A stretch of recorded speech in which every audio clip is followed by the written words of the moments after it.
Mari sejenak kita cerita tentang sisi lain kehidupan dari eksotisme keindahan surga bawah laut yang terletak di jantung segitiga emas karang dunia, yaitu Kabupaten Wakatobi.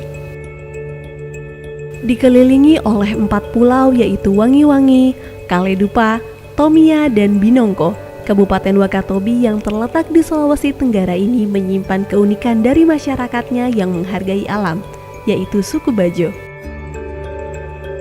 Dikenal sebagai orang laut karena bergantung dan menghabiskan hampir seluruh hidupnya di atas laut, menjadi alasan mengapa masyarakat suku Bajo hidup berkelompok di atas laut.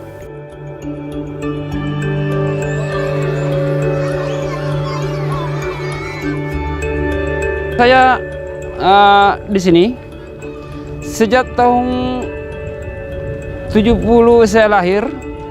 Saya mengikuti orang tua. Di sini kita membuat pondok pertama.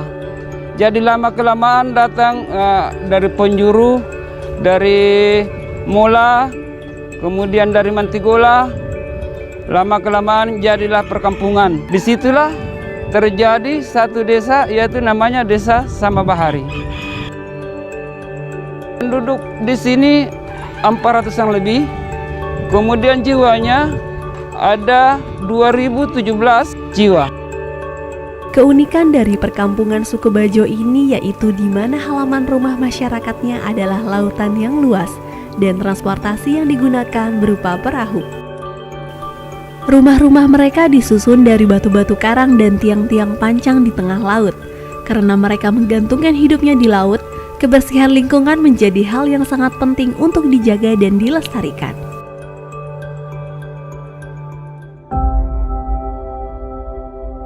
Harapannya bagaimana caranya supaya juga orang Bajo ini sama pendidikannya dengan orang darat dan juga sejajar dengan orang darat. Bajo atau orang Bajo yang kita kenal selama ini hidup di laut dan dulunya nomaden, pindah-pindah, sekarang sudah menetap di pesisir maupun di laut dangkal dan di pulau kecil. Jadi saat ini suku Bajo itu tersebar pada 23 provinsi. Hampir semua pulau di Indonesia ini ada suku Bajo di situ. Tapi yang dominan ada beberapa provinsi, yaitu Provinsi Sulawesi Tenggara, Sulawesi Tengah, Sulawesi Selatan, Sulawesi Utara, NTT, NTB, Jawa Timur, dan juga Kalimantan. Informasi dari teman-teman se-Indonesia yang kami himpun, itu kita memprediksi kurang lebih 7-10 juta lah, kurang lebih masyarakat Bajo yang ada di Indonesia itu. Karena orang Bajo tinggal di laut, sementara laut ini adalah common property, milik bersama, maka orang Bajo tidak punya akses untuk mendapatkan sertifikat pengakuan terhadap kepemilikan rumah atau lahan yang dimiliki di laut.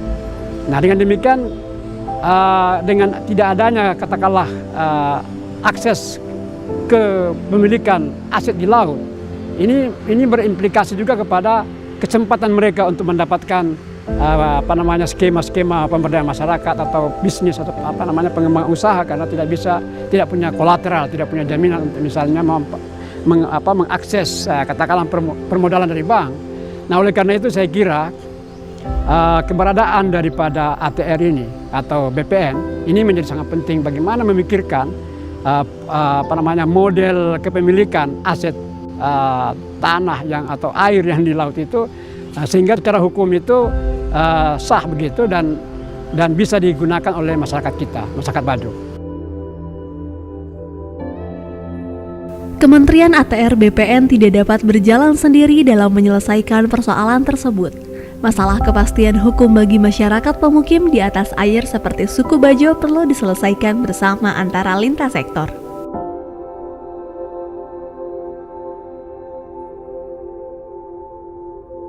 Bagaimana masyarakat suku Bajo itu hidup secara aman, nyaman.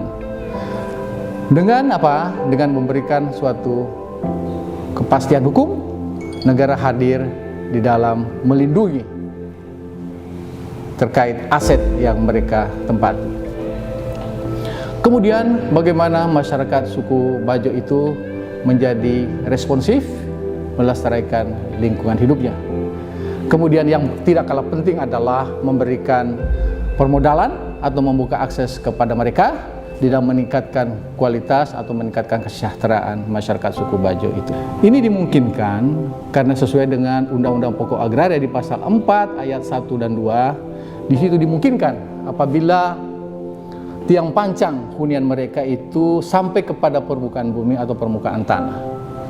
Dan apabila tidak sampai permukaan bumi atau permukaan tanah itu, maka mereka dapat diberikan hak atas tanah pada ruang atas, ya.